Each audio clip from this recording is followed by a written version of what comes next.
So everybody want to know how I keep whipping up everything so fast while being a CEO and a full-time. And that means the world to me because as a thought leader, and I've been stepping into this leadership thing just as of recently, because when I used to have my old space, I wanted to empower other people so much to the point where oftentimes I wasn't recognizing that I could empower them more the more powerful that I am, or the more I step and lead in my own power, right?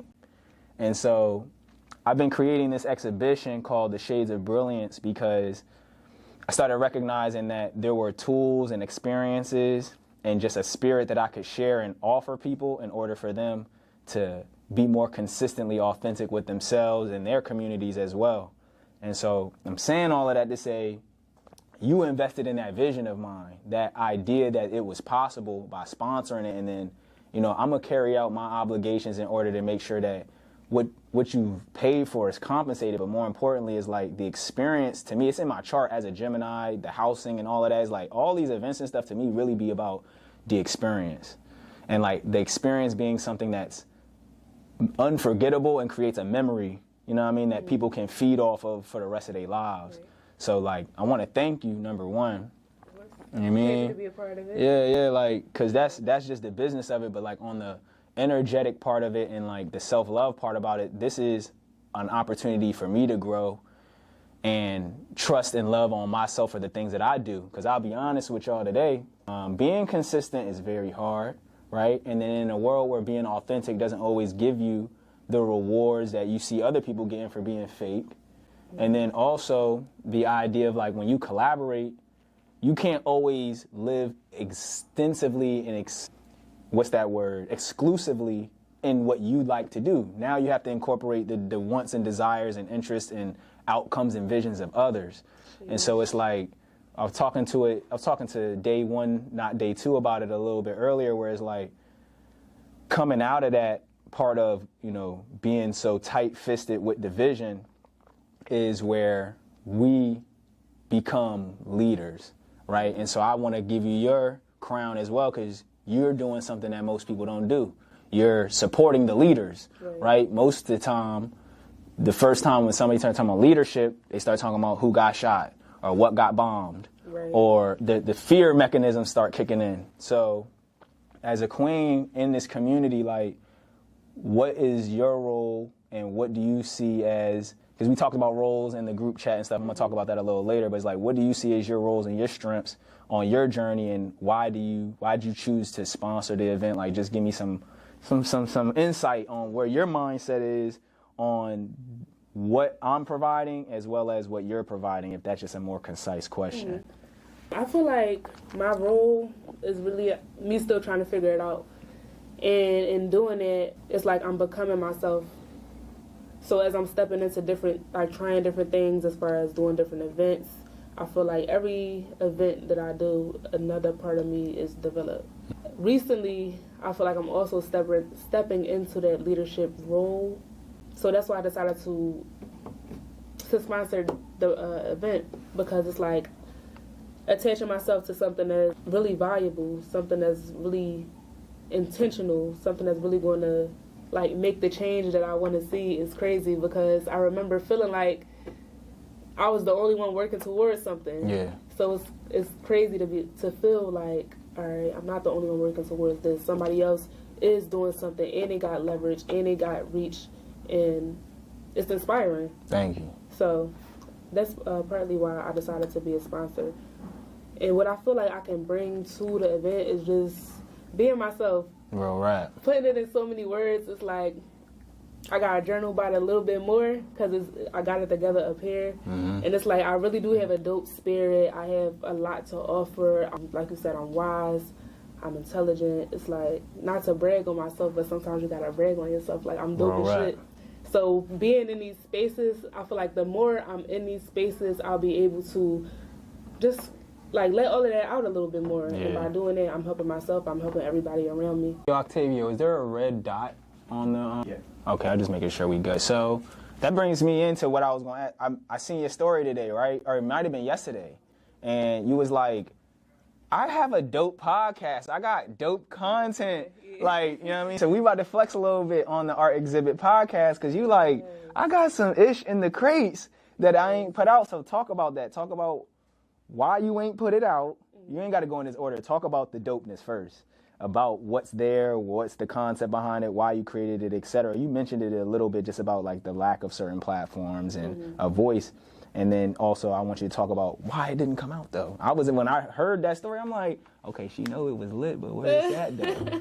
Where is it at? Yeah, so it's like, all right, first we're going to go into the dopeness of it. It all started with me having an idea, like, I swear, I'm really going to be somebody someday. Like, I got a whole book with all of my ideas in it, and I'm not going to just let it die.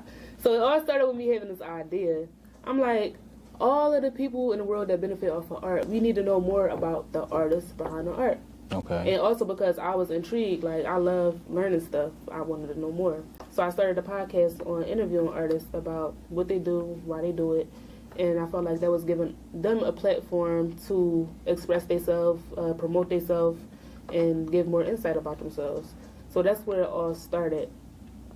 And it was going really good. Like, I was scheduling interviews, doing the interviews, but I don't know. It's like it just got to a point where I feel like it wasn't moving as fast as I wanted to, I guess. I wasn't seeing numbers like I wanted to. Okay. I got tired of editing the videos. I got tired of, it was like, I don't know what it was. I guess. I mean, those were two excellent points. Yeah. You know what I mean? We all go through those two things. I go through it too. The editing process and then just the numbers. You know what I mean? You want to make a big impact. You want to be able to connect and really hit people.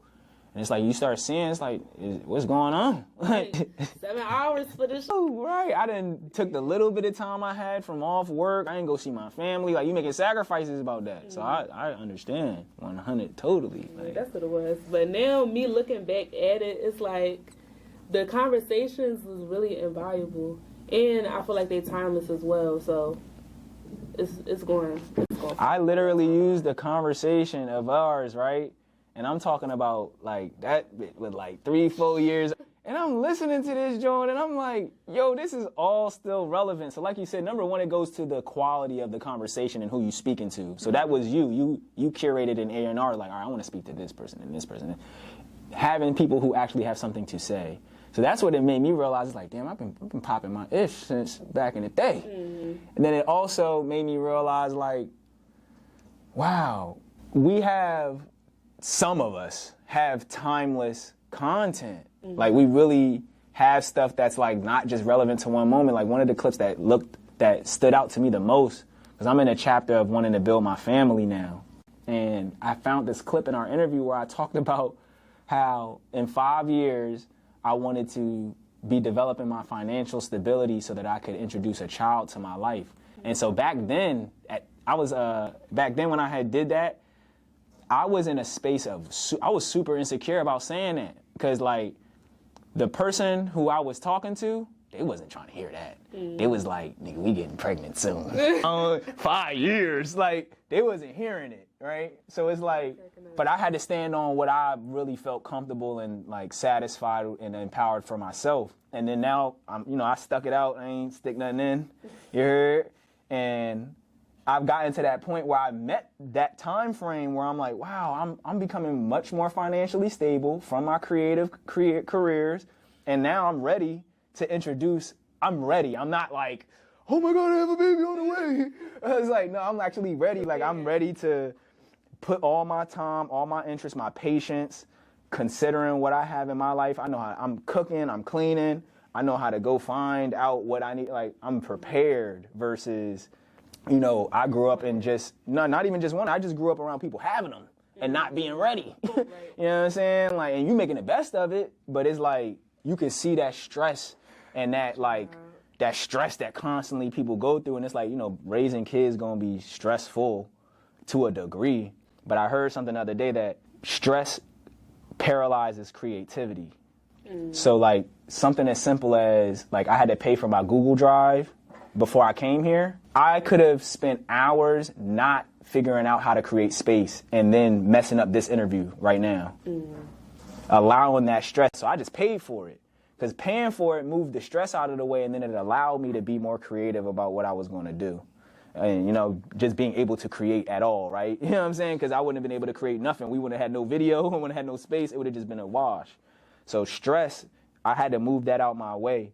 You know what I mean? Can't get rid of every problem or challenge in your life, but stress is never going to bless you up. So the next thing I want to touch on is, and, you know, we talked a little bit about it at the Life Do Grow farm, was with doing events and having a platform and being creative and all of that stuff, you still got to make time for paying these bills, right? Mm-hmm. And I talk a lot about, between the few interviews I had today, you know, I talked to a few people about fuck they job. I heard somebody, actually I think everybody officially said fuck my job today, right? Love it. Love to hear it. And, you know, I love, man, I'm for it too, right? Because I'm not against jobs. I be looking for jobs and, you know, anything that's aligned with my purpose and it can challenge me and then, like, help me get better at my skills, I'm all for it. Like, it ain't even, because I'm a business owner, the last thing I'd want to do is, and everybody looks at me crazy when I say this, but the last thing I would want to do is be a part of somebody's business and not have no genuine intentions or efforts about helping them grow that business. Because I don't want nobody in my business on that type time. You feel me? That's why I'm working on creating a one-person entrepreneur business now, where it's like I automate a lot of stuff with technology, and then anything that doesn't exist within my skill range, I just don't touch it no more. I'm not trying to be gaining no anxiety or, you know, be super overly excited about stuff. So just that idea of going to work on a consistent basis, I know is like some people are against it, but like, what's the largest challenge when trying to manage your time, being a full-time business person, and you mentioned you went to school and you got a job, right? Like, what's that lifestyle like? And, you know, when you're answering this, right, I want you to be able to speak to the people in the world who go through the same thing, because that's the majority of people. Like, yeah, I'm a creative. Yeah, we all want to create, but we are the exception. We the people who really taking a sacrifice and a chance and a leap. Most people, they just going to accept that they going to work, right? So I want to be sensitive. Yeah, that's what I said. Just speak into it the way that you being mindful of other people, right? That's why I said it like that. All right, so the biggest challenge is energy. Like, if you start at 100%, you work 8 hours at a job. If you have school at the same time, that's taking something off of you. By the time, say you doing a 9 to 5, you get home, do some schoolwork, cook dinner, wash your ass, like, now it's probably like 6 o'clock, 7 o'clock. You have to pull that energy from somewhere. So I feel like people's why isn't strong enough a lot of times. They can become buried under that stress and just the day-to-day getting by. People become complacent. And I think maybe the main thing is people start to feel like it's not possible anymore. That's one of the fears that I had. But I just refuse. You have to be very intentional about not believing that shit, because it can easily sink in. Like, it can easily take over, and it's like everybody around me is working a job. Nobody around me has actualized their full potential. What are my odds? Like, why am I even, you know, I'm gonna just settle down. Especially if you making okay money, like you ain't really that uncomfortable. It's almost like a setup. It is a setup, you know, they give you peanuts so you can be happy with it. But you have to be intentional about wanting more. And I'll speak even to the creators too. Like, I can't even get a year through. I cannot go a year without craving stability. Like, I be wanting it. So I understand why people stay at jobs and go through that cycle, what you mentioned, because I be wanting some stability. I hate not knowing where my money coming from, just like anybody else. I hate not knowing how I'm going to provide and show up for the people that I love, just like anybody else. And I think people, when they talk to me or hear me or see me on these platforms, they might believe I don't have those interests, that I don't want to have a drip, that I don't want to go eat out, that I don't want to go celebrate, that I don't want to go have them luxuries that people have when they commit themselves to a job. And I heard a good analogy from one of my mentors. He's like, when you choose stability, you usually can choose maybe about 5% of a return on your investment. right? Steady 5% returns because of the stability that comes with it. But when you take large risks, and let's say you have the ability to lose 80% of what you invested, right? As well as you can gain a lot more. So if I put in 5 and I'm only willing to lose 5, that's stability. That's just what that is. You looking for like, well, I don't want to lose nothing, so I'm not really willing to sacrifice nothing. Right. Versus like the life I live is like sometimes I'll put up 80% of my 100 in terms of energy, funds, everything. 80% of my everything, and I just lose it all, right? So if I do that, I'll do that 10 times and lose 800%. But one time I'll put that 80% in and I'll get 20,000% back. And that's the life of an investor. That's the life of being a boss, is where you lose 9 times and you lose 700%, and then one time you get 10,000% back. And then that covers the losses. And you have to live in that loss. You have to be able to look yourself in the mirror, be polite to those around you. You can't be a dickhead to everybody because you're not getting no money and you're not getting no sales and no views. Because you want to be a dickhead. You didn't share my shit. Right. You didn't buy my shit. Fuck you. Like, so it's like that's the one thing that resonated with me when you mentioned that, is like your energy. Yeah, it's the energy. Because like I used to be very bitter about my journey, and then I had to learn, like, why would anybody want to do this if I don't look like I want to do this? How the fuck am I gonna motivate anybody to want this if every time I pop out I'm like, fuck niggas, hate this, right? So it's like I had to check myself, because that's a part of it. And you know, the people who are in that same environment, like you feel me, you understand it. Sure. That ain't for everybody. So I mean, it's not. I don't know. I be straddling the fence sometimes, because I feel like people look at you like you so different, and I be like, I'm just like you. Yeah, I'm just like, you just said it. I'm just going for it. Yeah. I'm just going for it. I'm just like you, right? And it's like, I feel like that's going to be one of the highlights of this conversation, is like, I would like to build the gap between, that's why my business, Newports and News, the first motto I came up with was make art a business. Because it's like, I wanted to kill that stigma of, you're not doing something professional because you're an artist. You're not doing something professional because you're a creative. You're not going to get a job. You're not going to get this. You're not going to get that. It's like, damn, we can't just create a place where people, you know what I'm saying? And then I started learning, like, graphic designing is a career. Right. I'm like, that's a crazy concept when you really think about it, because it is a business. Yeah, it's a business. We're just not in it. Like, we're not in the business. Like, you feel me? So it's like, that's what I'm here to do, is like, even going into the point of Newports and News, like, I wanted to create more Black executives, more people of color that are executives in the space of hip-hop, specifically in music, because I started looking at all the people who getting paid and everything that's coming out of the industry, and I'm like, we making everything, but we ain't got nothing. We ain't owning nothing. We ain't holding nothing. Right. So is that, what is the power behind you wanting your own products and services and wanting to get out of that? Is like, what is the connection between the way that the industry is set up, you know, the business, the stigmas that go into being an artist? How does that play into what you productize and what you bring to life from your business? You use the word manifestation. Like, when you're thinking about stuff and you write it down, what are the things you want to manifest and create as a business? You mentioned you went from t-shirts to, what was it again? A self-love center. Yeah, so break that down for us. So yeah, that's what I'm manifesting, is a self-love center. And it's really the home of all things self-love by my Keeyana. And it's also a community for Black or African-American, Asiatic, melanated women to really just thrive and be themselves. That's what I'm really trying to build.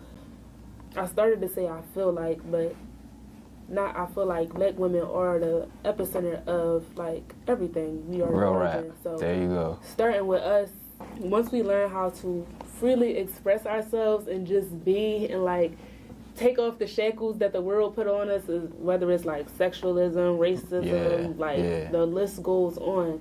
Just get rid of all of that, all of the conditioning, and get back to you, get back to your nature. Learn about yourself, learn who you really are, and that way you can exist in the world as who you really are. And that's really all you need to do. And once we start to realize that, it's going to be like a domino effect. The Black men is going to follow, and then the world is going to follow. That's how I'm carrying it. That's what I'm really trying to build, and I'm becoming more intentional about it every day.